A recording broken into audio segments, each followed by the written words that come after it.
Hai, selamat datang ke sesi kupasan keuangan kita. Pernah tak terfikir macam mana rasanya nak jadi detektif keuangan? Hari ni, kita akan buat benda tu.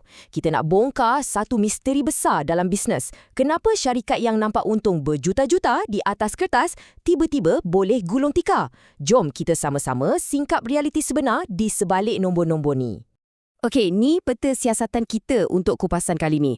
Nombor 1, kenapa untung tak sama dengan tunai? 2, 3 kategori aliran tunai. 3, macam mana nak ukur kesihatan kewangan. 4, kita akan buat analisis kes sebenar syarikat maju berhad. Dan yang kelima, kita rongkai rahsia kestabilan masa depan syarikat. Kita terus masuk ke bahagian pertama. Untung tidak sama dengan tunai. Jadi, adakah syarikat yang untung boleh muflis? Bunyi macam tak masuk akal kan? Macam mana boleh untung tapi bankrupt? Tapi inilah hakikatnya yang ramai terlepas pandang. Puncanya, sistem perakaunan akruan. Macam ni, syarikat boleh rekodkan jualan dalam buku kewangan dorang walaupun pelanggan belum bayar 1 sen pun. Jadi, atas kertas memang nampak gempak, untung besar. Tapi realitinya, poket syarikat kosong. Bisnes sebenarnya tengah nazak. Sebab tu, sangat krusial untuk kita faham beza dua benda ni. Keuntungan tu sebenarnya cuma ilusi di atas kertas. Ia cuma satu metrik perakaunan. Tapi aliran tunai, itu adalah realiti. Itu nadi sebenar yang tentukan hidup mati bisnes korang. Cuba bayangkan korang jual barang bernilai RM100,000 secara hutang. Dekat penyata untung rugi, ya korang dah istihak untung RM100,000. Tapi selagi klien tu tak bayar, realitinya korang tak ada duit pun nak bayar bil elektrik bulan tu. Seram kan? Sampai wujudnya satu pepatah emas dalam dunia kewangan ni. Dengar betul-betul tau. Keuntungan itu penting, tetapi tunai menentukan keupayaan sebenar syarikat untuk terus beroperasi. Memang kita tak nafikan, untung tu serong didengar. Tapi aliran tunai tu ibarat oksigen. Tak ada oksigen, syarikat tak boleh bernafas hari ni. Untuk bayar gaji pekerja, bayar pembekal, apatah lagi sewa kedai. Seterusnya, bahagian kedua. 3 kategori alir tunai. Sekarang, kita nak siasat dari mana sebenarnya datang duit-duit ni. Penyata aliran tunai ni ada 3 kategori je. Pertama, operasi, iaitu duit dari aktiviti bisnes teras kita, macam pelanggan bayar atau bayar gaji. Kedua, pelaburan, maksudnya pergerakan wang bila kita beli atau jual aset besar macam kilang, mesin atau tanah. Dan ketiga, pembiayaan. Ini merangkumi duit dari pinjaman bank, jual saham atau bayar dividen kepada pelabur. 3 perkara ni je yang rangkum keseluruhan keluar masuk duit syarikat. Tapi, daripada 3 tu, aliran tunai operasi adalah enjin utama. Kalau syarikat ada aliran tunai operasi yang positif, ini tanda kesihatan yang paling power. Maksudnya, bisnes tu mampu sara diri dia sendiri tanpa asyik kena pinjam duit bank. Kalau negatif pula, ini lampu amaran merah berkelip-kelip. Ibarat tong gas perniagaan tu dah bocor. Syarikat takkan bertahan lama kalau setiap hari operasi harian dia asyik bakar duit lebih pantas dari apa yang masuk. Jadi macam mana nak kesan awal semua ni? Kita masuk ke bahagian ketiga, ukuran kesihatan kewangan syarikat. Sekarang kita buka kotak alatan detektif kita. Dekat sini terhimpun 6 nisbah utama, macam cheat sheet kita lah. Formula-formula inilah rahsianya untuk kita uji daya tahan syarikat. Boleh tak diorang bayar hutang jangka pendek, hutang jangka panjang macam mana? Untung tu berkualiti ke tak? Dan yang paling penting, cukup tak duit tunai operasi nak sokong dividen kepada pelabur? Daripada senarai tadi, saya nak korang fokus dekat metrik yang satu ni, aliran tunai bebas atau free cash flow. Apa benda ni sebenarnya?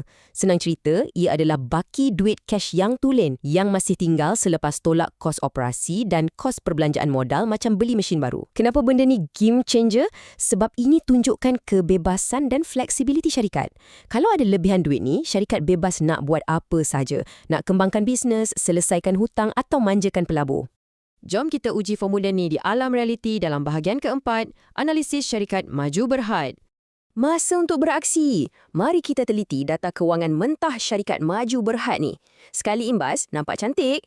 Aliran tunai operasi atau OCF dorang positif, sebanyak RM250,000. Untung bersih atas kertas pun cecah RM200,000. Nampak sihat kan? Tapi, tunggu dulu. Sebagai detektif, kita tak boleh percaya bulat-bulat apa yang tertulis. Jom kita gali lebih dalam guna nisbah kita tadi. Mula-mula, kita tekan-tekan kalkulator untuk nisbah aliran tunai operasi dan kita dapat 0.50 kali. Apa makna angka ni? Maksudnya, menggunakan duit tunai tulen dari operasi harian, syarikat ni dengan selesa boleh menampung tepat separuh atau 50% dari liability jangka pendek diorang. Ini petanda yang kukuh untuk kapasiti jangka pendek. Lepas tu, kita semak pula nisbah aliran tunai kepada jumlah hutang. Kita dapat 27.8%. Secara teknikalnya, okey, dorang ada kapasiti tunai nak menyokong hutang tu. Tapi, pesanan penaja untuk detektif semua, tahap hutang yang tinggi macam ni perlukan pantauan rapi dari masa ke masa tau. Kita tak nak nanti hutang tu makin menggunung dan jerut leher syarikat. Okey, sekarang saat kebenaran. Aliran tunai bebas. Kita tolakkan perbelanjaan modal RM160,000 tu daripada tunai operasi RM250,000 yang dorang dapat tadi. Jawapannya RM90,000. Maknanya syarikat Maju Berhad ni memang enjoy lebihan duit cash RM90,000 selepas siap lunaskan perbelanjaan nak kekalkan aset bisnes. Memang selesa. Dan ini pembuktian yang paling padu. Nisbah aliran tunai operasi kepada untung bersih ialah 1.25 kali. Dengan sini, bila nisbah ni lebih dari angka 1, ia bawa maksud setiap keuntungan yang diorang isytihar atas kertas disokong 100% oleh duit cash keras yang masuk. Bukan angan-angan kosong. Ini buktikan kualiti keuntungan Maju Berhad memang terbukti cemerlang.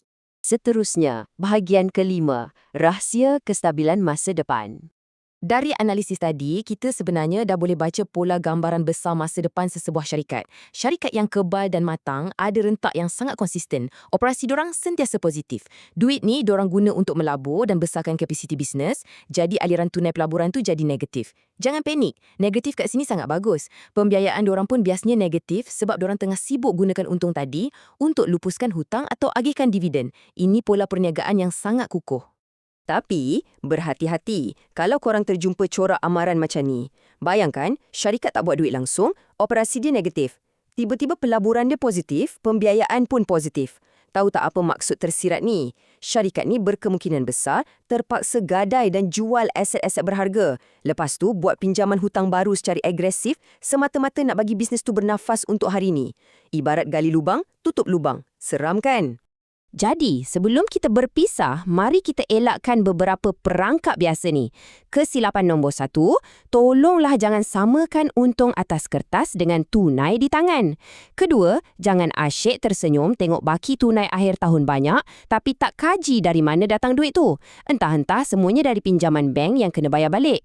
Dan ketiga, jangan terus buat konklusi sekadar tengok prestasi 1 tahun je.